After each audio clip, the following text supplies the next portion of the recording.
আদিবাসী ছাত্র জনতার উপর সন্ত্রাসী হামলা ও সংক্ষুব্ধ ছাত্র জনতার উপর পুলিশি হামলার বিচারের দাবিতে রাজশাহী বিশ্ববিদ্যালয়ের বিভিন্ন বিভাগের শিক্ষকগণ, রাজশাহী বিশ্ববিদ্যালয়ের আদিবাসী সংগঠন সমূহ, বিভিন্ন ছাত্র সংগঠন সমূহ, সাংস্কৃতিক সামাজিক সংগঠন সমূহ বিক্ষোভ মিছিল পরবর্তী সমাবেশে সমবেত হয়েছি। বিক্ষোভ মিছিল পরবর্তী সমাবেশে বক্তব্য প্রদানের জন্য শুরুতেই আহ্বান জানাচ্ছি ইতিহাস বিভাগের শিক্ষক গোলাম সরোয়ার সুজন স্যারকে। আমরা আগস্ট অভ্যুত্থানের মধ্যে দিয়ে সব জাতি জনগোষ্ঠী ধর্ম বর্ণ সবার যে অধিকার নিশ্চিতের যে বাংলাদেশের লক্ষ্যে আমাদের যে যাত্রা শুরু হয়েছিল, আমরা দেখতে পাচ্ছি যে বিভিন্নভাবে সেই অগ্রযাত্রাকে, সেই বৈষম্যহীন বাংলাদেশ প্রতিষ্ঠার সেই স্বপ্নকে নানাভাবে সেটাকে ভুলণ্ঠিত করার ষড়যন্ত্র করা হচ্ছে। আমরা দেখতে পাচ্ছি যে আদিবাসী ভাই বোনেরা যখন তাদের সাংবিধানিক স্বীকৃতির দাবিতে আন্দোলন সংগ্রাম সংগঠিত করছিল গণতান্ত্রিকভাবে, সেই সময়কালে স্টুডেন্টস ফর সভরেন্টি নামের একটি সংগঠন, তারা জাতীয় পতাকা লাঠির মাথায় বেঁধে তারা সেই আদিবাসীদের উপরে খড়গহস্ত হয়েছে, তাদেরকে আক্রমণ করেছে, হতাহত করেছে এবং রক্তাক্ত করেছে। সন্ত্রাসী হামলার মাধ্যমে আদিবাসীদেরকে আহত করা হয়েছে। একইভাবে আমরা দেখছি যে জাতীয় পতাকারও অবমাননা করা হয়েছে। আমরা এই হামলা এবং জাতীয় পতাকার দ্বারা অবমাননা করেছে তাদের দ্রুত গ্রেপ্তার এবং শাস্তি দাবি করছি। পাশাপাশি আদিবাসীদের যে সাংবিধানিক অধিকার, সেই অধিকার ফিরিয়ে দিয়ে একটি যে সবার যে বাংলাদেশ, অর্থাৎ আমরা যে 1971 সালের মুক্তিযুদ্ধের পরবর্তীকালে যেভাবে আদিবাসীদের বলা হয়েছিল যে তোমরা বাঙালি হয়ে যাও, এই ভূখণ্ডের সব মানুষ বাঙালি না, এখানে বাঙালি অবাঙালি আদিবাসী সহ নানা জনগোষ্ঠীর যে বাংলাদেশ, সেই সত্তার বাংলাদেশ গড়ে উঠুক, এটাই ছিল 24-এর চেতনা। সেই চেতনার জায়গাতে বৈষম্যহীন বাংলাদেশ প্রতিষ্ঠার সেই স্বপ্ন বাস্তবায়িত হোক এবং এই হামলার সাথে যারা জড়িত আছে তাদের দ্রুত গ্রেপ্তার করে তাদের শাস্তি দেওয়া হোক, এই দাবি জানাচ্ছি। এ পর্যায়ে বক্তব্য প্রদানের জন্য আহ্বান জানাচ্ছি ম্যানেজমেন্ট স্টাডিজ বিভাগের অধ্যাপক ডক্টর সৈয়দ মোহাম্মদ আলী রেজা স্যারকে। একটা ব্যানারের পিছে আমাদেরকে আবার দাঁড়াতে হচ্ছে, আবার মিছিল করতে হচ্ছে। কিছুদিন আগে একটা বড় ধরনের গণঅভ্যুত্থানের মাধ্যমেই একটা সরকার গঠিত হয়েছে। এখন আমি আলোচনা কিছু একাডেমিক আলোচনা করব, এখানে প্রাসঙ্গিকভাবে আসবে, যেহেতু প্রশ্নটা আছে এখানে ব্যানারে। আদিবাসী স্বীকৃতি, আদিবাসীর সাথে সাথে যে শব্দগুলো আসে, উপজাতি, সংখ্যালঘু, ক্ষুদ্র জাতি গোষ্ঠী, এই সমস্ত শব্দগুলোর সাথে পাওয়ার রিলেশন আছে।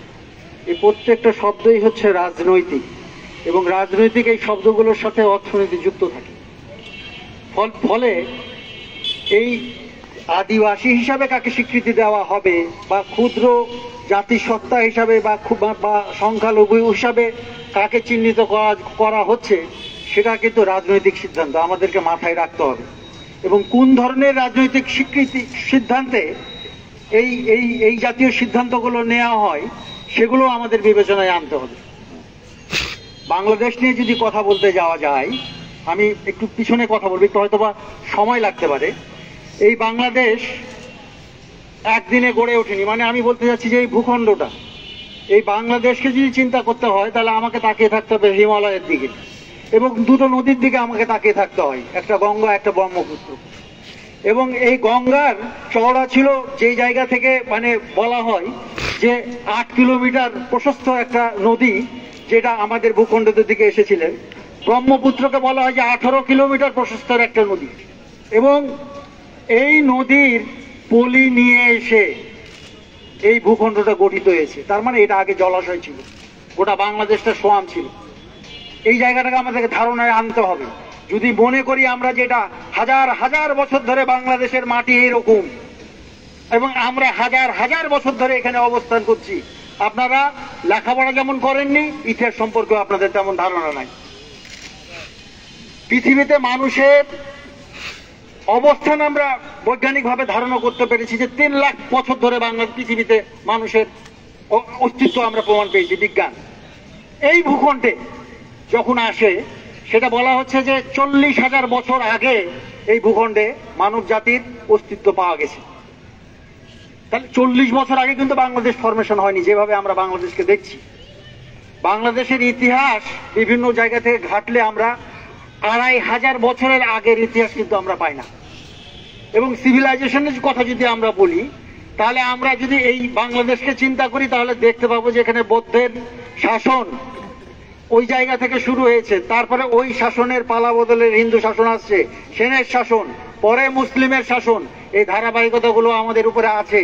এটাকে যদি অস্বীকার করে আপনি যদি আজকে বাঙালি চিন্তা করেন, এটা আপনি বাঙালি না।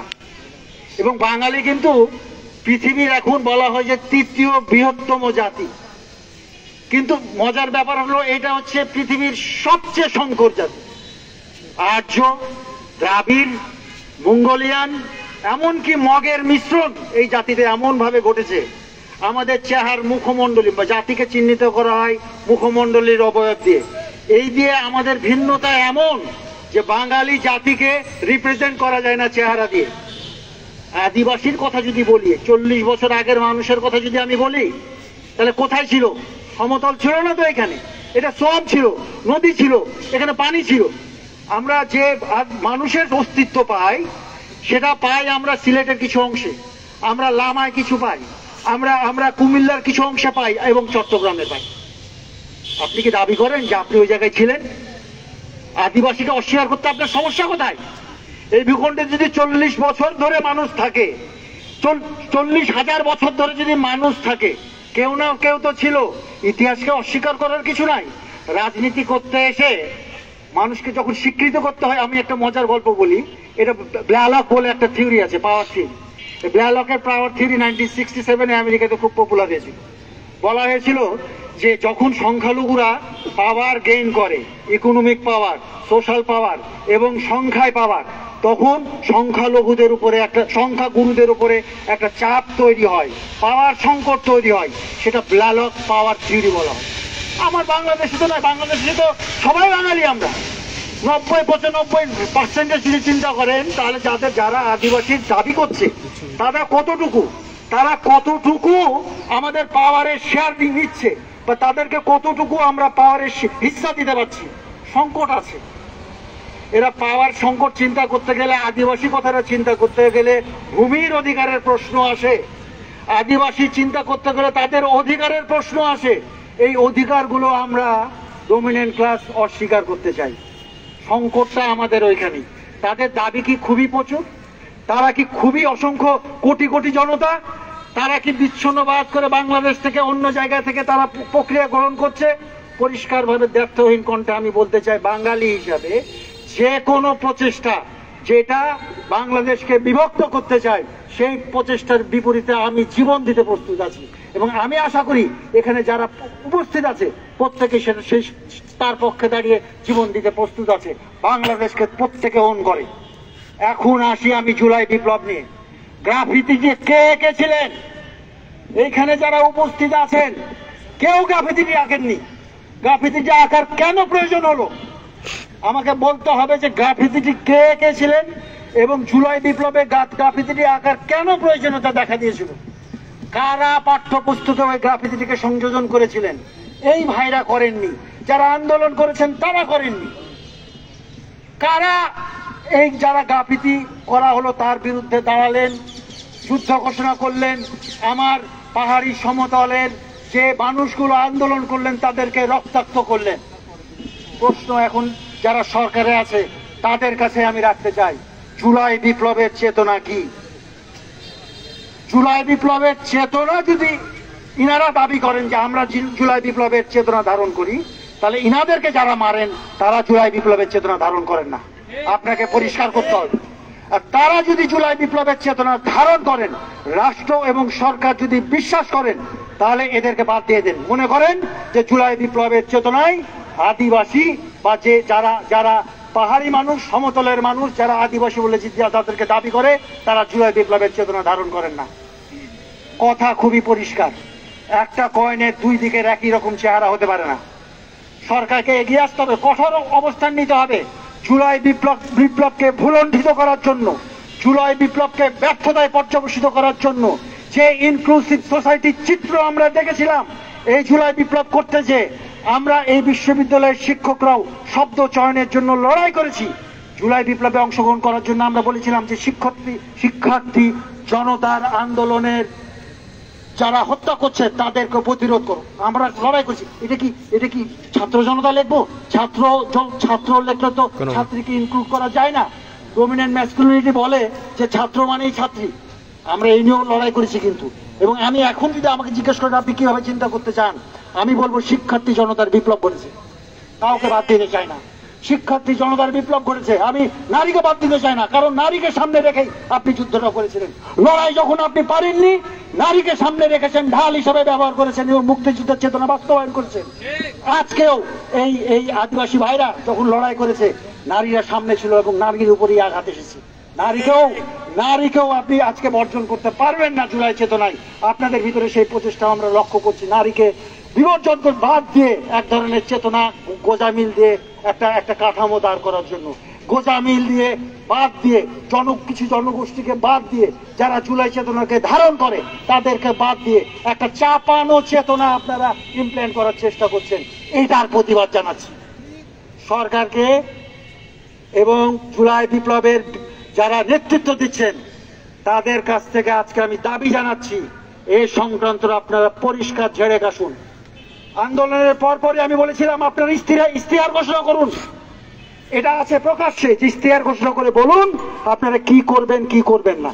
ওটা করেননি বলে এই নৈরাজ্যটা এখন বাংলাদেশে চলছে 5 মাস পরেও।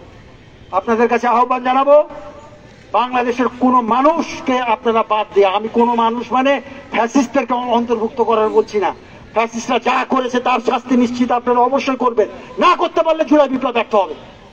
কিন্তু কোন গোষ্ঠীকে, কোন অংশকে, দেশের কোন অংশকে, গণতান্ত্রিক অংশকে যদি আপনি বাদ দিয়ে জুলাই চেতনা বাস্তবায়ন করতে যান, জুলাই চেতনা বাস্তবায়ন করতে পারবেন না, আপনারাও স্বৈরাচারী হিসেবে একদিন পরিগণিত হবেন। সবাইকে ধন্যবাদ জানিয়ে আমি আমার বক্তব্য শেষ করছি। এ পর্যায়ে বক্তব্য প্রদানের জন্য আহ্বান জানাচ্ছি বাংলা বিভাগের অধ্যাপক AKM মাসুদ রাজা স্যারকে। আমাদের অনেক আশা নিয়ে আমরা এই যে জুলাই আগস্টের যে শিক্ষার্থী জনতার যে আন্দোলন, সেটাতে আমরা অংশ নেওয়ার চেষ্টা করেছি এবং আন্দোলনটা সফল হয়েছে। এবং এই সফলতার রেশ কাটতে না কাটতেই গত 14, 15, 16 তারিখে আমরা যে জিনিসটা দেখলাম, এটা আমরা একেবারেই আশা করি নাই, কোনোভাবেই আশা করি নাই। কিন্তু আমরা দেখবো যে এটার একটা ঐতিহাসিক প্রেক্ষাপট আছে, এটা একদিনে হয় নাই। 1972 সালে দেশ স্বাধীনের পর যারা ক্ষমতায় এলেন তারা সংকীর্ণ জাতীয়তাবাদী ছিলেন এবং সংকীর্ণ জাতীয়তাবাদের লক্ষ্যই হচ্ছে যে তারা ফ্যাসিবাদ কায়েম শুধু করেন না, তারা অন্য জাতিসত্তার স্বীকৃতি দিতে অস্বীকার করেন, তাদেরকে পদোন্নত করেন, তাদেরকে অসম্মানিত করেন, যেটা 72 সালে হয়েছে, সবাইকে বাঙালি হয়ে যাইতে। যার পরিপ্রেক্ষিতে মানবেন্দ্র লারমা 73 সালের এপ্রিলে অন্য পথ নিতে বাধ্য হয়েছিলেন। এবং 1997-এর ডিসেম্বরে যে চুক্তিটা হলো, এই চুক্তিটার যে বাস্তবায়িত হলো না, এর কারণ কিন্তু এইটা না যে সরকার পারেনি, তৎকালীন সরকার পারেনি, সরকার চায়নি। কারণ সেও সংকীর্ণবাদী জাতীয়তার পরম্পরা, সে চায় অন্যকে দাবিয়ে রাখতে, সে অন্য জাতিসত্তাকে স্বীকৃতি দিতে চায় না, তার অর্থনৈতিক, সাংস্কৃতিক, সামাজিক মর্যাদাকে নানানভাবে ভুলণ্ঠিত করে।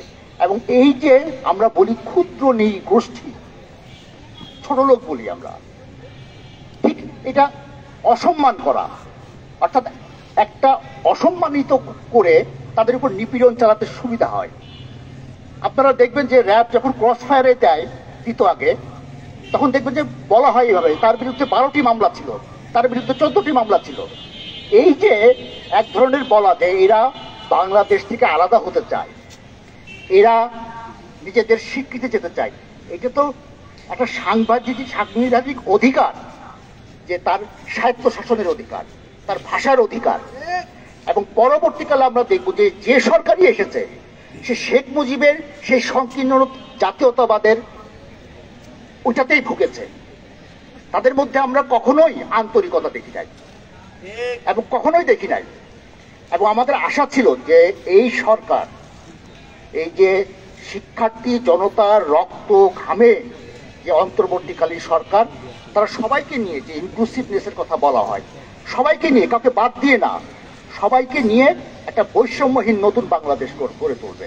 কিন্তু আমরা দেখলাম যে এখানে বাদ দেওয়ার প্রচেষ্টা হচ্ছে এবং অবশ্যই এর পিছনে রাজনীতি আছে।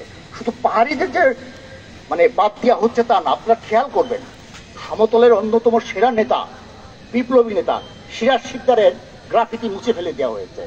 সিরাজ শিকদারের গ্রাফিতি মুছে ফেলা মানে মুজিবের ক্রস ফায়ারকে আপনি সমর্থন করছেন কোনো না কোনো ভাবে। মুজিব যে সিরাজ শিকদারকে অন্যায়ভাবে ক্রস ফায়ারে দিয়েছিল, সেই সিরাজ শিকদারের বিরুদ্ধে আপনি জুতো মারছেন। আপনি বলছেন সন্ত্রাসী। ৭১-এর মুক্তিযুদ্ধ কি হারমোনিয়াম বাজিয়ে গিয়েছিলেন?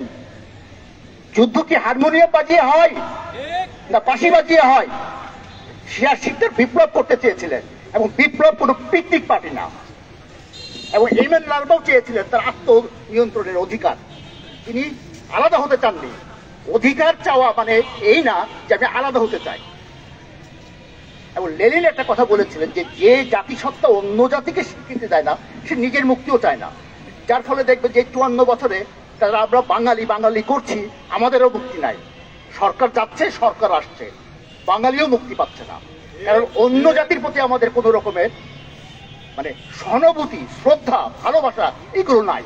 এবং এটা যতদিন না হবে, যতদিন এই তথাকথিত শত্রু খেলা চলবে, কিছু মুষ্টিমেয় লোক এতে লাভবান হবে, কিন্তু আখেরে ক্ষতিগ্রস্ত হবে সমস্ত বাংলাদেশের বিভিন্ন নিপীড়িত মানুষ। সবাইকে ধন্যবাদ। এ পর্যায়ে বক্তব্য রাখবেন বিভিন্ন আদিবাসী সংগঠন সমূহের নেতৃবৃন্দ। আদিবাসী students association of Rajshahi university এর সাধারণ সম্পাদক প্রিন্স হেমন্ত টুডুকে বক্তব্য প্রদানের জন্য আহ্বান জানাচ্ছি।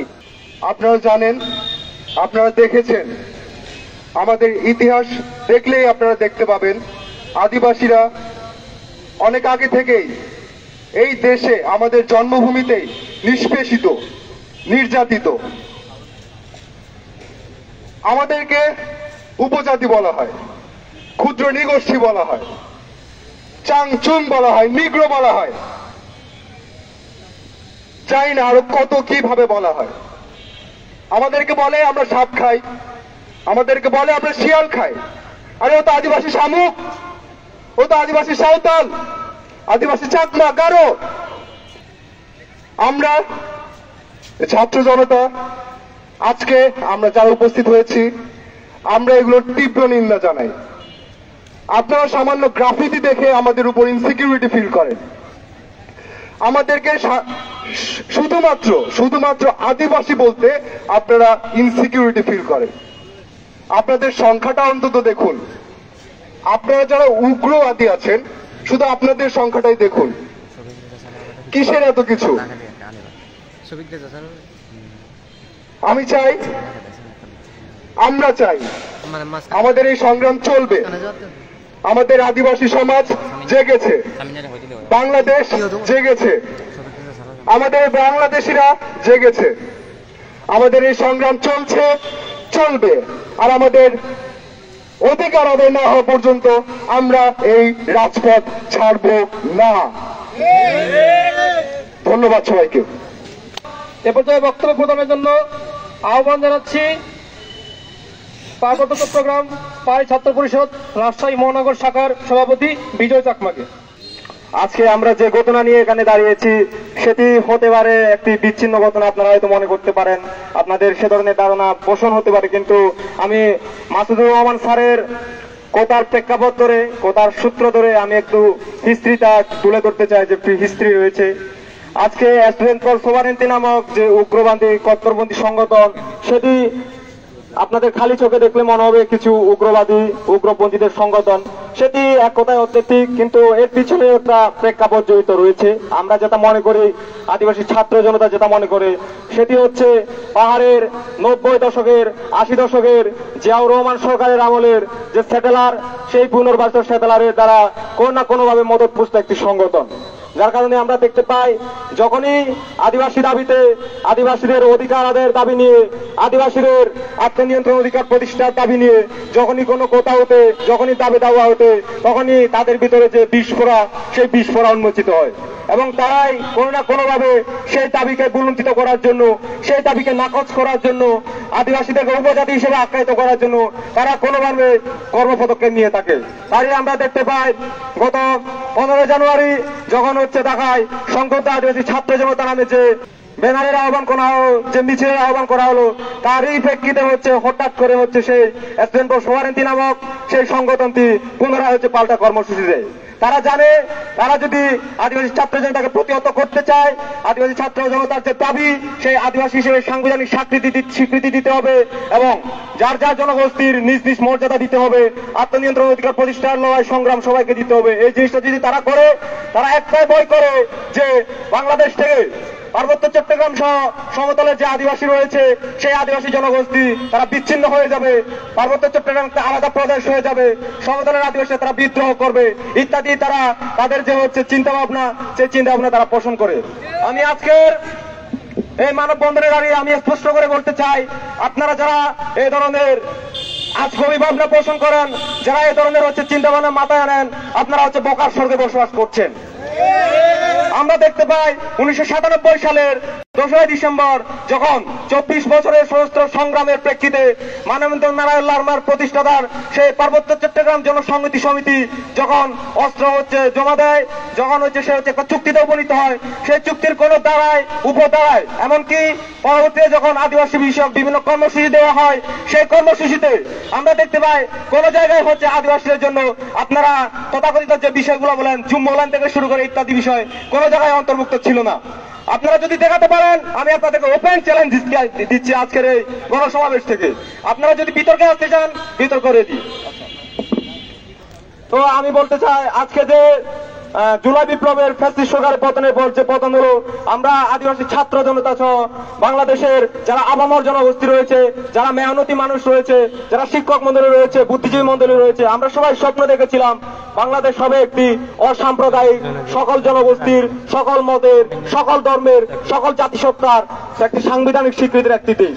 কিন্তু তদুপরি আমরা দেখতে পাই, জুলাই বিপ্লবের সেই চেতনাকে বুলন্দিত করার জন্য একদল সেই স্টুডেন্ট ফর সোভারেন্টি নামক যে সংগঠন, উগ্রবাদী সংগঠন, সেই সংগঠন প্রথমে যে স্টেপ শুরু করে সেটি হচ্ছে এনসিটিভি ভবন ঘেরাও করে যে আদিবাসী গ্রাফিতি বাতিল, সেই আদিবাসী গ্রাফিতি বাতিল করতে হবে।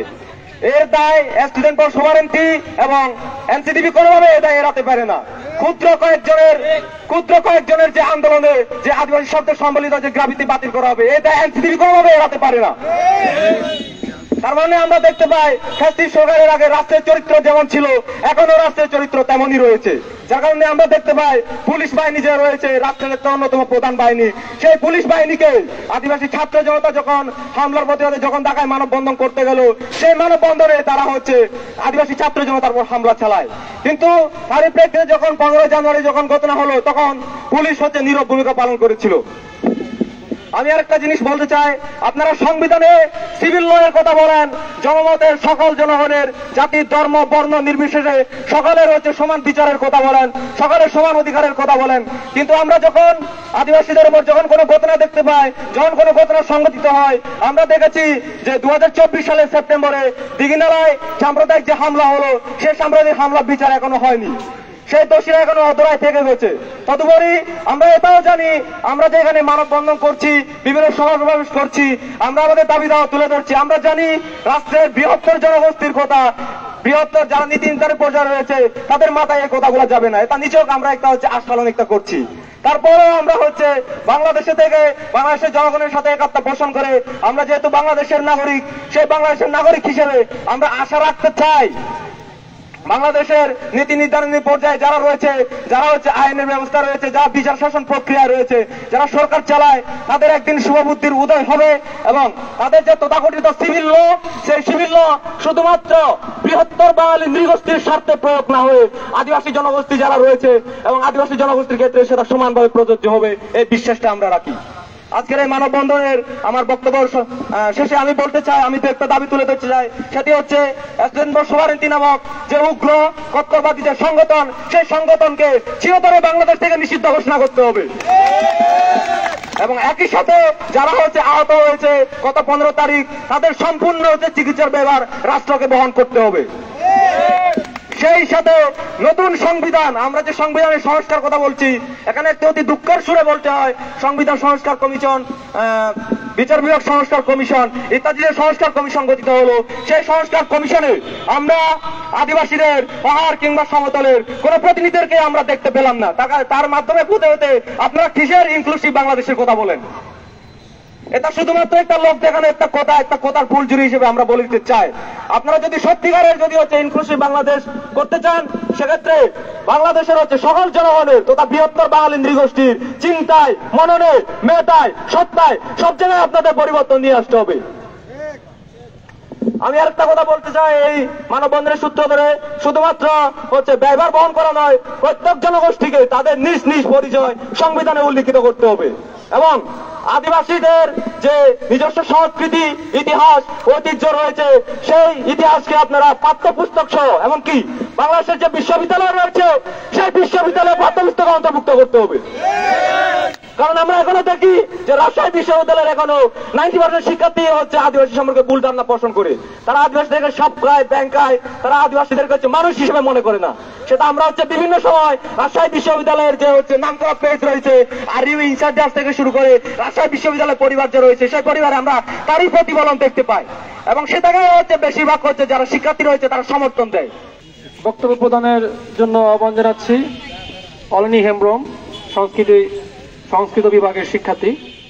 আজকে আমরা আয়োজিত আমাদের যে প্রোগ্রাম, আজকে আমরা মূলত আসছি ঢাকায় যে আদিবাসী স্টুডেন্টদের উপর যে হামলা করা হয়েছে তার প্রতিবাদে আমরা আসছি আজকের এই প্রোগ্রামে। আমি একটা কথাই বলতে চাই, আমাদের এই স্বাধীন বাংলাদেশে আমরা আদিবাসী হিসেবে কেন আমরা সব জায়গায় লাঞ্ছিত হব? আমাদের পাঠ্যপুস্তক থেকে আমরা কেন নিজেদেরকে আমরা ঠিকমতো পরিচয় দিতে পারবো না? এটা কি আমাদের ব্যর্থতা নাকি আমাদের সরকারের ব্যর্থতা? আমি একটা কথাই বলতে চাই, আমরা এখন ভার্সিটি পর্যায়ে যতজন আদিবাসী স্টুডেন্ট আছি, বিভিন্ন ক্ষেত্রে আমরা কিন্তু এখনো লাঞ্ছিত হই। বিভিন্ন হলগুলোতে এখনো আমাদেরকে অন্যভাবে দেখা হয়। আমি এটাই বলতে চাই, আমরা একটা বাংলাদেশের স্বাধীন নাগরিক হিসেবে আমরাও সবার মতো থাকতে চাই, প্রত্যেকটা অধিকার আমরাও সম অধিকার ভাবে চলতে চাই। আর আরো একটা কথা বলতে চাই, ঢাকায় যে হামলা হয়েছে স্টুডেন্ট ফর সভারেন্টি এই নামক যে সন্ত্রাসী দল, এটি নিষিদ্ধ ঘোষণা করা হোক। বক্তব্য প্রদানের জন্য আহ্বান জানাচ্ছি সর্বজনীন সংস্কৃতি রাজশাহী বিশ্ববিদ্যালয় এর পক্ষ থেকে তর্পণাতে। যা ঘটেছে, যা ঘটে চলছে আমাদের এই গোটা দেশ জুড়ে, সবটাই প্রচন্ড পরিমাণ নেক্কারজনক ঘটনা। রাষ্ট্রের নাগরিক তার অধিকার চাইবে, এটা তো সাংবিধানিক অধিকার, তাহলে সে তার সাংবিধানিক অধিকার কেন পাবে না? সে যখন অধিকারটা চাচ্ছে সে তখন মার খাচ্ছে। আমার ভাই বোনেরা পথে মার খাচ্ছে কেন? তার সাংবিধানিক অধিকার সে চেয়েছে বলে। এবং সেই 1997 সালে যে চুক্তি হয়েছিল সেখানেও তো সাংবিধানিক অধিকারই চেয়েছিল, তারপরও তো সেই সরকার সেই অধিকার দেয়নি। পরবর্তীতে এই ইনক্লুসিভ বাংলাদেশ শব্দটা দিয়ে আমরা যে সরকারের অধীনে এখন চলছি, সেও সেই ঠিক একই কাজটাই করছে। সেই আইওয়াসের যে ধারাটা গত সময়ে চলছিল, সেই আইওয়াসের ধারাটাই এখনো চলছে। এবং যারা হামলা করেছে তাদের থেকে কেবল 2 জনকে গ্রেফতার করা হয়েছে এবং বাদ বাকি সকলে ঘুরে বেড়াচ্ছে, আমরা সেটা দেখতে পাচ্ছি। দুইজনকে ধরে আবার সেই আইওয়াসেরই সেই যে স্ক্রিপ্ট, সেই স্ক্রিপ্টেই হচ্ছে গিয়ে চলছে এবং দেখানো হচ্ছে আমরা গ্রেফতার করছি। কই বাদ বাকিরা কোথায়? তাদেরকে কেন গ্রেফতার করা হচ্ছে না? এই ব্যাপারে কেন এখনো পর্যন্ত কোনো সিদ্ধান্তে পৌঁছানো হচ্ছে না? এগুলোতে সেই একই ধারা, ওই একই স্ক্রিপ্ট আমাদেরকে আবার হচ্ছে পড়াচ্ছে এবং আমরাও সেটার সেই স্ক্রিপ্টটাই পড়ে যাচ্ছি। আমি এই সর্বজনীন সংস্কৃতির পক্ষ থেকে দাঁড়িয়ে এই আজকের মানববন্ধনে সংহতি প্রকাশ করছি এবং যারা হামলা করেছে তাদেরকে অনতিবিলম্বে গ্রেফতার করা সহ সকল ধরনের অধিকার আদায়ের পক্ষে আমি সংহতি প্রকাশ করে আমার বক্তব্য শেষ করছি। বক্তব্য প্রদানের জন্য আহ্বান জানাচ্ছি পাহাড়ি ছাত্র পরিষদ রাজশাহী বিশ্ববিদ্যালয় শাখার সাধারণ সম্পাদক শাবিন্দ্র পুরকে। বন্ধুগণ, হতাশাব্যঞ্জক ভাষায় বলতে হয় যে সকল জাতিসত্তার মানুষজন এখনো স্বীকৃতি পায়নি। এটা যেমনি একটি আমাদের বাংলাদেশের জন্য লজ্জাকর, তেমনি বৃহত্তর জনসংখ্যার মানুষের কাছে এটি খুবই লজ্জার। যখনই গণঅভ্যুত্থান মানে 5ই আগস্টের পরবর্তী আমরা শুনি সকল মানুষকে ইনক্লুসিভ শব্দ দিয়ে হচ্ছে বাংলাদেশে একীভূত করবে, কিন্তু আমরা দেখি যখন সাংবিধানিক সংস্কার কমিশন গঠন করা হলো, এখানে কোনো জাতিসত্তার প্রতিনিধিকে হচ্ছে রাখা হয়নি। বন্ধুগণ, এর মধ্য দিয়ে ফুটে ওঠে যে বৃহত্তর জনগোষ্ঠীর মানুষজন আমাদের এখনো কোন দৃষ্টিতে তারা তাকিয়ে আছে। তারা আমাদের এখনো যে সমমর্যাদা, আত্মসম্মান, এই বিষয়গুলো আসলে ছিল মুখের বুলি মাত্র। আমাদের তো এই পরিসরে দাঁড়িয়ে বলতে হয় আমাদের পিঠ দেওয়ালে থেকে গেছে। আমরা যদি আমাদের সাংবিধানিক স্বীকৃতি অর্জন করতে হয়, আমাদের রাজপথ আমাদের জন্য গুরুত্বপূর্ণ হয়ে দাঁড়িয়েছে। আমাদের রক্তের উপর পায়ের মারি দিয়ে যদি তারা সংবিধান রচনা করতে চায় তাহলে করুক, আমরা রাজপথ ছাড়ছি না। বন্ধুগণ, আপনারা জানেন যে একটি অংশকে কিভাবে বাদ দিয়ে তারা ইনক্লুসিভ বাংলাদেশ চিন্তা করে আমার মাথায় আসে না। আমরা দেখেছি মুক্তিযুদ্ধের পরবর্তী সময়ে যখনই সংবিধান রচনা হয় তখন কিভাবে হচ্ছে একটি জাতীয়তাবাদ আমাদের উপর চাপিয়ে দেওয়া হয়েছে। যে বাংলার একটি বৃহত্তর জনগোষ্ঠীর যে জাতীয়তাবাদ, তারা আমাদের স্বীকৃতি দেয়নি। বর্তমান সময়ে আমরা যখন আমাদের স্বীকৃতি চেয়ে আমরা আমাদের অধিকার চাচ্ছি, তখনই তারা বলছে আমরা বিচ্ছিন্নতাবাদী, আমরা দেশদ্রোহী, আমরা এই দেশের বিচ্ছেদ চাই। কিন্তু তারপরে আমরা দাঁড়িয়ে বলছি আমরা বিচ্ছিন্নতাবাদী নয়, আমরা একীভূত চাই।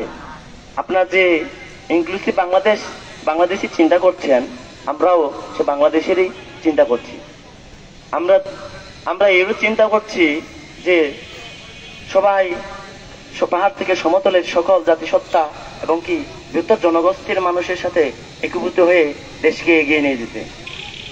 কিন্তু আমরা দেখি যখনই আমরা একটা দেশকে এগিয়ে নিয়ে যাওয়ার, একটা দেশকে নিয়ে ভাবি, তখনই এক উগ্রবাদী মৌলবাদী সংগঠন এখানে মাথা চড়া দিয়ে বসেছে।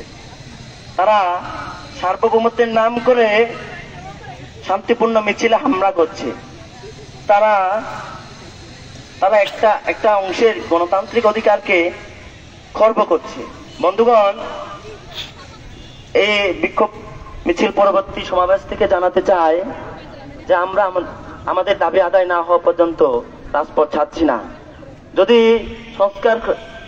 সংবিধান সংস্কার কমিশন যদি তাদের নতুন সংবিধানে জাতিসত্তার মানুষজনকে একীভূত করে যদি সংবিধান রচনা না করে, আমরা রাজপথ ছাড়বো না। তারা পারলে করুক তাদের সংবিধান রচনা, তা করতে হবে শুধু পাহাড়ি জাতিসত্তার মানুষজনের রক্তের উপর পাড়ি দিয়ে। আমরা রাজপথ ছাড়বো না, রাজপথ আমরা আঁকড়ে ধরে এই সংগ্রাম চালিয়ে নিয়ে যাব। এবং কি গত 15 জানুয়ারি স্টুডেন্ট ফর সোভরেনিটি নামক যে উগ্রবাদী সংগঠন আমাদের আদিবাসী সংক্ষুব্ধ ছাত্র জনতার উপর শান্তিপূর্ণ মিছিলে যারা হামলা করেছে তাদের গ্রেপ্তার করে শাস্তির আওতায় বিচারের আওতায় এনে আনা হোক এবং সংক্ষুব্ধ ছাত্র জনতার মিছিলে পুলিশি হামলার তীব্র নিন্দা জানায়। এই পর্যায়ে বক্তব্য প্রদানের জন্য আহ্বান জানাচ্ছি জাতীয় আদিবাসী পরিষদ এর কেন্দ্রীয় সাংগঠনিক সম্পাদক সুভাষ চন্দ্র হেমব্রম। প্রিয় উপস্থিতি, আপনারা দেখবেন কিভাবে সেই এনসিটিবি ঘেরাও কর্মসূচিতে আমরা দেখলাম সেই স্টুডেন্ট ফর সভরেনিটি নামক কতিপয় একটি ছাত্র সংগঠন স্ট্যাম্পে করে জাতীয় পতাকা নিয়ে আদিবাসী ছাত্র জনতার উপর যে হামলা, সে হামলার আমরা তীব্র নিন্দা প্রতিবাদ জানাই। একই সাথে সাথে যে একটি আন্দোলনের ফলে আদিবাসী নামক আমাদের যে সাঁওতাল রয়েছে, যে উরাও রয়েছে, যে চাকমা রয়েছে, যে তঞ্চঙ্গা রয়েছে, তাদের যে গ্রাফিটি আদিবাসী নামক যে গ্রাফিটি বাতিল করেছে এনসিটিবি, সেই চেয়ারম্যানেরও পদত্যাগ করা দরকার। কারণ তিনি কতিপয় একটি ছাত্র সংগঠনের আন্দোলনের ফলে সেটি বাতিল করেছেন। সংগ্রামী সাথী ও বন্ধুগণ, শুধু সেখানেই তারা ক্ষান্ত হননি। আমরা দেখলাম স্বরাষ্ট্র মন্ত্রণালয় অভিমুখে একটি পদযাত্রা ছিল সংক্ষুব্ধ ছাত্র জনতার, সেখানে পুলিশের নির্বিচারে টিয়ার সেল, একই সাথে সাথে জল কামান এবং বেধরম লাঠি পেটন দিয়ে আদিবাসী ছাত্র জনতাকে নির্যাতন করা হয়েছে। সেই নির্যাতনের আমরা তীব্র নিন্দা প্রতিবাদ জানাই। আজকে আদিবাসীদের যে সংগ্রাম, সেই সংগ্রাম কোন উগ্রবাদী সংগ্রাম নয়। আদিবাসীরা কখনোই উগ্রবাদী নয়। আদিবাসীরা বাংলাদেশের শান্তিপ্রিয় জনগণ। তারা প্রতিনিয়তই তাদের দাবি মানববন্ধন, মিছিল, সমাবেশ করে বলে এসেছে। আজকে যখন হামলা হয় তখন বাংলাদেশের যে পুলিশ বাহিনী, তাকে আমরা নীরব ভূমিকায় দেখি। আমরা দেখি না তাদের কোনো কর্মতৎপরতা। বক্তাগণ বলছিলেন, যখন দীঘিনালায় হামলা হয় তখন তারা নিশ্চুপ ভূমিকা থাকে। যখন পার্বতীপুরে চিরাকুটায় হামলা হয়, পুলিশের ভূমিকা দেখি আমরা একেবারে নীরব। আবার আমরা কি দেখছি, যখন সেই স্বরাষ্ট্র মন্ত্রণালয় অভিমুখে যে পদযাত্রা, সেই পদযাত্রায় বেধরম মার, গুলি বর্ষণ করা হচ্ছে, টিয়ার সেল নিক্ষেপ করা হচ্ছে, তার তীব্র নিন্দা প্রতিবাদ জানায়। এবং শুধু পুলিশের যে এটি নতুন রূপ সেটি নয়, আমরা দেখলাম সেই সাহেবগঞ্জ, বাগদা ফার্মে, গাইবান্ধার গোবিন্দগঞ্জে 3 জন সাঁওতালকে প্রকাশ্য দিবালোকে পুলিশের র্যাবের গুলিতে নির্মমভাবে নিহত হতে হয়েছে। আমরা দেখি না তার বিচার। আমরা দেখি না যে পুলিশ বাহিনী আদিবাসীদের উপর নির্যাতন করে, আদিবাসীদের বাড়িঘরে আগুন লাগিয়ে দেয়, তাদেরকে গুলি করে মারে, তাদের বিচার হয় না। তারা বিচারের আওতায় তাদের বাহিনীকে এখন পর্যন্ত আনতে পারেনি। অপরদিকে আমরা যখন দেখি, তারা যখন আদিবাসীরা অধিকারের আন্দোলন করে, অধিকার ভিত্তিক সংগ্রাম করে, তারা তখন সেখানে নির্যাতন চালায়, তারা সেখানে গ্রেপ্তার করে, সেখানে তাদেরকে লুণ্ঠন করে। এই ধরনের ঘটনাগুলো ঘটছে। একই পুলিশের 2 ধরনের রূপ, 2 ধরনের ভূমিকা আমরা দেখতে পাই। কিন্তু তাদের উদ্দেশ্যে আমরা বলতে চাই, বাংলাদেশে আমরা যারা প্রত্যেকটি নাগরিক রয়েছি, আমাদের ভ্যাট ট্যাক্সের অর্থায়নে তাদের আজকে বেতন হয়, তাদের পোশাক হয়, তাদের দিন যাপন চলে। কিন্তু তারপরেও কেন তারা এই অধিকারগামী মানুষের উপর নির্যাতন চালায়, এটি আমাদের বোধগম্য নয়। সংগ্রামী সাথী ও বন্ধুগণ, জাতীয় আদিবাসী পরিষদ গত কয়েকদিন ধরেই উত্তরবঙ্গে প্রতিটি জেলায়, উপজেলায় তারা বিক্ষোভ মিছিল, সমাবেশ করে এই ঘটনার তীব্র নিন্দা প্রতিবাদ আমরা জানিয়েছি। আমরা জানিয়েছি যে গ্রাফিটি বাতিল করা হয়েছে, সে বাতিল করা গ্রাফিটি পুনরায় সেখানে পুনর্স্থাপন করতে হবে। আমরা দেখলাম খুব সহজেই সেই গ্রাফিটি বাতিল করা হলো। কিন্তু আজকে যখন ঢাকার রাজপথ কেঁপে উঠেছে, আজকে ঢাকার রাজপথে যখন রক্ত ঝরেছে আদিবাসীদের, আজকে রাজশাহীতে, রংপুরে, দিনাজপুরে এবং ঢাকায়, আজকে মৌলভীবাজারে, আজকে রাঙামাটি, খাগড়াছড়িতে যখন এই গ্রাফিটি বাতিলের প্রতিবাদে যখন জনবিস্ফোরণ ঘটেছে, তখন এনসিটিবি, বাংলাদেশের যে সরকার রাষ্ট্র পরিচালনা করেছেন, তাদের আজকে আমরা নীরব ভূমিকা দেখতে পাচ্ছি। তারা কি আগেকার তাহলে সেই আমাদের যে বৈষম্য বিরোধী যে সংগ্রামের কথা বলা হচ্ছে, সেই স্পিরিটকে, সেই শক্তিকে তারা ধারণ করে না। তারা আদিবাসীদের অধিকারকে ক্ষেত্র করতে চায়, নষ্ট করতে চায় না। তারা আদিবাসীদেরকে বাংলাদেশ থেকে চিরতরে বিতাড়িত করতে চায়। এটি আমাদের কাছে পরিষ্কার হওয়ার প্রয়োজন রয়েছে। রাষ্ট্রের এখন পর্যন্ত গ্রাফিটি বাতিল এবং আদিবাসীদের যে নির্যাতন চলছে, তাদের উপর যে পুলিশে হামলা, তার এখন পর্যন্ত আমরা কোনো ধরনের বক্তব্য পাইনি। শুধু তাই নয়, আমরা দেখলাম পাহাড়ি ছাত্র পরিষদের নেতা মতিঝিলে একটি মামলাও করেছেন। প্রকাশ্য আমরা দেখছি তারা মেরেছে, তার লাইভ ফুটেজ রয়েছে। তারপরেও আজকের যে রাষ্ট্র ব্যবস্থা, আজকের স্বরাষ্ট্র মন্ত্রণালয়, আজকের পুলিশ বাহিনী তাদেরকে গ্রেপ্তার করতে পারছে না, গ্রেপ্তার করেনি।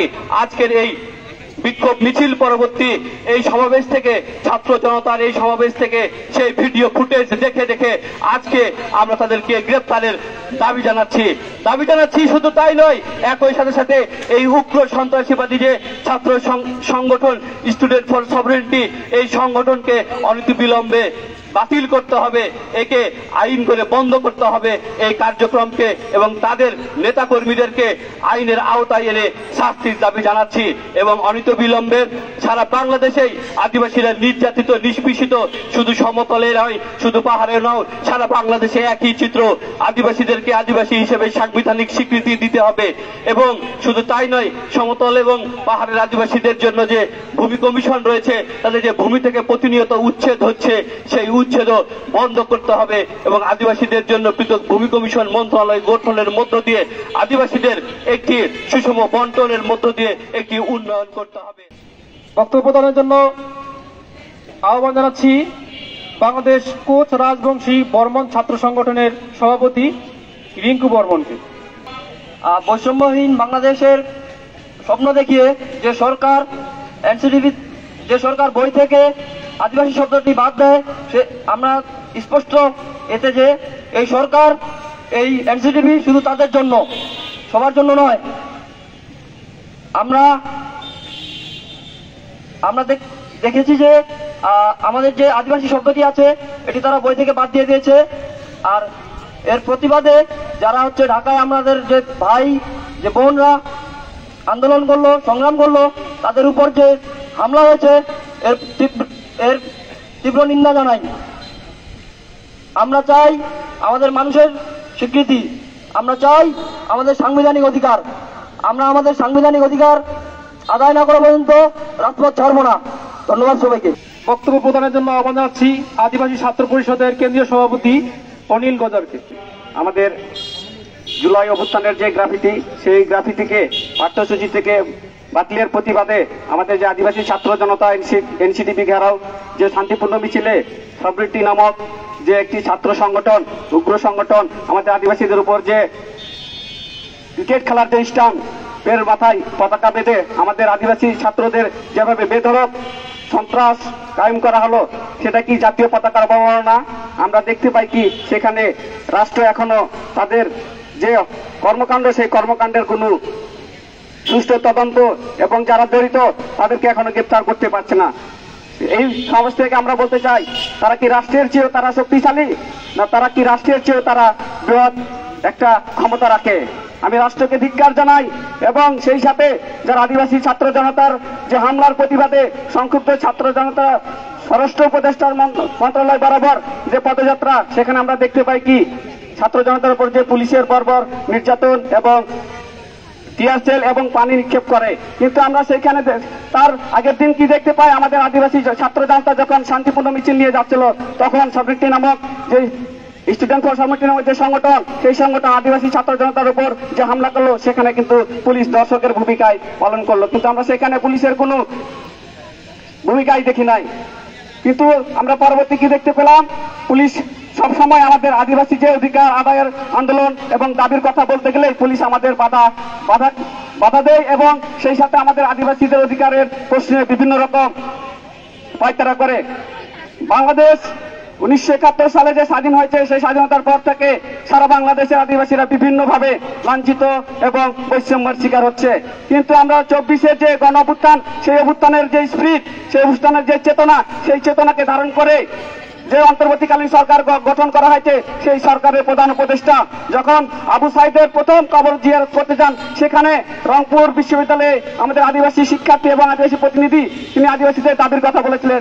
তিনি প্রধান উপদেষ্টা তিনি নিজেই বলেছিলেন যে আদিবাসীদের যে অধিকার, যে দাবির কথা, সেগুলো আমারই অধিকার। কিন্তু আমরা পরবর্তীতে কি দেখতে পাই, ডক্টর ইউনূস সাহেব তিনি এখন আমাদের যে আদিবাসীদের অধিকার দাবি রয়েছে এবং আদিবাসীদের যে অন্যায়ভাবে হামলা এবং নির্যাতন করা হচ্ছে এর কোনো মুখ্য ভূমিকা পালন করছে না। তাহলে কি আমরা দেখতে পাই এবং বুঝতে পারি ইউনূস সরকার কি শুধু আদিবাসীদের নিয়ে কি প্রতারণা করছে এবং কি রহস্যময় সার্কাস খেলায় মেতে উঠেছে? আমরা সেই জায়গা থেকে দেখতে পাই যখন ইউনূস সরকার প্রথম সরকার গঠন করে, সরকার গঠনের পরে যখন জাতির উদ্দেশ্যে যখন ভাষণ দেন, তিনি বাংলাদেশের বাঙালি ছাড়াও যে অন্যান্য জনগোষ্ঠী রয়েছে সেই ভাষণে তিনি বলেছিলেন যে বাঙালি ছাড়াও এই বাংলাদেশে আদিবাসী জনগোষ্ঠী রয়েছে এবং আদিবাসী জনগোষ্ঠীর সুরক্ষা এবং নিরাপত্তার কথা বলেছেন। কিন্তু আমরা যখন এনসিটি ভবন ঘেরাও কর্মসূচিতে আদিবাসী জনতার উপর ছাত্র জনতা যে হামলা হলো, সেই হামলার প্রেক্ষিতে কোনো সরকারের পক্ষ থেকে কোনো স্পষ্ট বিবৃতি নাই এবং তাদের যে কর্মকাণ্ড, সেই কর্মকাণ্ডের বিরুদ্ধে যে জড়িত সন্ত্রাসী কর্মকাণ্ড চালিয়েছে তাদের গ্রেপ্তারের কোনো আলামত দেখতে পাচ্ছি না। তাহলে কি আমরা কি বুঝবো আদিবাসী জনতা এবং আমাদের যারা শিক্ষার্থী বন্ধু রয়েছেন তারা কি অন্তর্বর্তী সরকার রাষ্ট্র শুধু আদিবাসীদের নিয়ে কি রং তামাশা খেলা শুরু করেছে নাকি? আমরা দেখতে পাই কি সামনেটি নামক যে ছাত্র সংগঠন তিনি বিভিন্ন নামে আদিবাসীদের প্রভাকাণ্ড চালাচ্ছে। তারা কখনো বলছে উগ্র বিচ্ছিন্নবাদী, তারা বলছে যে জুম্বল্যান্ড গঠন করবে। কিন্তু আমি বলতে চাই যারা 3 পার্বত্য জেলা ছাড়াও যে আদিবাসী রয়েছে সমতল উত্তরবঙ্গ অঞ্চলে তারা কি গঠন করতে চায় যে তার প্রেক্ষিতে তারা আদিবাসী দাবি তুলছে, সেই কথার তীব্র নিন্দা এবং প্রতিবাদ জানাই। একই সাথে যারা আদিবাসী শিক্ষার্থীদের উপর যে হামলা চালিয়েছে সেই স্টুডেন্ট ফর সামিট নামক সংগঠনের নিষিদ্ধ ঘোষণা করছি এবং যে হামলায় যারা আহত হয়েছে এবং যারা এখনো চিকিৎসায় রয়েছে সেই চিকিৎসার দায়ভার রাষ্ট্রকে নিতে হবে। সেই সাথে আমরা যারা বাংলাদেশের সকল জাতিগোষ্ঠী রয়েছি সেই সকল জাতি গোষ্ঠীর সাংবিধানিক স্বীকৃতি, আত্মমর্যাদা এবং যারা আদিবাসী জনগোষ্ঠী রয়েছে সকলের মর্যাদার সাথে আমাদের রাষ্ট্রের সংবিধান অন্তর্ভুক্ত করতে হবে। একই সাথে বাংলাদেশের আদিবাসীদের সাংবিধানিক স্বীকৃতির দাবি জানাই এবং যারা এই হামলা করেছে হামলার তীব্র নিন্দা জানাই। আমাদের এই বিক্ষোভ মিছিল ও মিছিল পরবর্তী সমাবেশের সমাপনী বক্তব্যের জন্য আহ্বান জানাচ্ছি রাজশাহী বিশ্ববিদ্যালয়ের বিভিন্ন ছাত্র সংগঠনের পক্ষ হতে নাসিম হোসেন, নাসিম সরকার ছাত্র গণমঞ্চ রাজশাহী বিশ্ববিদ্যালয় শাখার আহ্বায়ক। রাজশাহী বিশ্ববিদ্যালয়ের গণতান্ত্রিক ছাত্র জোটের পক্ষ থেকে আদিবাসীদের এই ন্যায্য সংগ্রাম এবং তাদের লড়াই পূর্ণ সংহতি জানিয়ে আমি আমার বক্তব্য শুরু করছি। আমরা দেখে আসছি মসজিদ থেকে আজ পর্যন্ত যত শাসক গোষ্ঠী এই দেশে এসেছে প্রত্যেকে উগ্র জাতীয়তাবাদের ধোঁয়া তুলে বিভিন্ন জাতিগোষ্ঠীর মধ্যে বিভেদ সৃষ্টি করে রেখেছে। আদিবাসীদের যে ন্যায্য দাবি এবং ন্যায্য লড়াই তা অবশ্যই ন্যায্য এবং যুগ যুগ ধরে তাদেরকে ন্যায্য লড়াইয়ের জন্য রক্ত দিতে হচ্ছে। শত শত হাজার হাজার আদিবাসীকে তাদের রক্ত দিয়ে বারবার লড়াই করতে হচ্ছে, তবু তারা তাদের ন্যায্য দাবি দেওয়া পূর্ণ করতে পারেনি। এক দেশে কেন 2 নীতি? সমতলে চলে গণতন্ত্র আর পাহাড়ে কেন সামরিকতন্ত্র? যখন তারা তাদের ন্যায্য দাবিতে যতবার তারা তাদের দাবি দেওয়া তুলে ধরে ততবারই ন্যাক্কারজনক হামলা তাদের উপর ঘটে। যার একটা ঘটনা আমরা সম্প্রতি দেখেছি ঢাকায়, কিভাবে স্ট্যাম্পের উপর পতাকা বেঁধে তাদের উপর নির্মমভাবে হামলা চালানো হয়, তাদেরকে রক্তাক্ত করা হয়। শুধু আজকের এই ঘটনা নয়, যুগ যুগ ধরে তাদেরকে খুন করে তাদের উপর ধর্ষণ করে ন্যাক্কারজনক ভাবে হামলা চালিয়ে আসছে এবং বিভিন্ন প্রপাগান্ডা, বিভিন্ন অপবাদ তাদের উপর প্রচার করা হয় তারা বিচ্ছিন্নতাবাদী, তারা সন্ত্রাসী। অথচ আজ পর্যন্ত কোন দায়িত্বশীল সংগঠন, কোন দায়িত্বশীল পাহাড়ি, কোন আদিবাসী আজ পর্যন্ত বিচ্ছিন্নতাবাদের দাবি তুলেনি। তারা শুধুমাত্র তাদের ন্যায্য লড়াই, আত্মনিয়ন্ত্রণের অধিকার তারা দাবি করে আসছে। প্রত্যেক জাতিগোষ্ঠীর প্রত্যেক জাতির তার ভাষার অধিকার, তার জাতির অধিকার এবং তার যে স্বনিয়ন্ত্রণের অধিকার, সেই লড়াই, সেই দাবি তার ন্যায্য দাবি। অথচ কোন রাষ্ট্র সেই দাবি মেনে নেয়নি, কোন শাসক সেই দাবি মেনে নেয়নি। কারণ কি? আদিবাসীদের পাহাড় স্বীকৃতি দিলে সেখানে তাদের কর্তৃত্ব খর্ব হবে, পাহাড়দের উপর যে শোষণ, নিপীড়ন, যে সম্প্রসারণবাদ তারা চালাচ্ছে তা খর্ব হয়ে যাবে, তাদের স্বার্থে আঘাত লাগবে। অথচ সেই শাসকদের লেলিয়ে দেওয়া এই দেশের উগ্র জাতীয়তাবাদীরা ভাবে পাহাড় তাদের সম্পত্তি। আসলে একটা ধোঁয়া, একটা ভুগাত বিষয় তারা পড়ে আছে।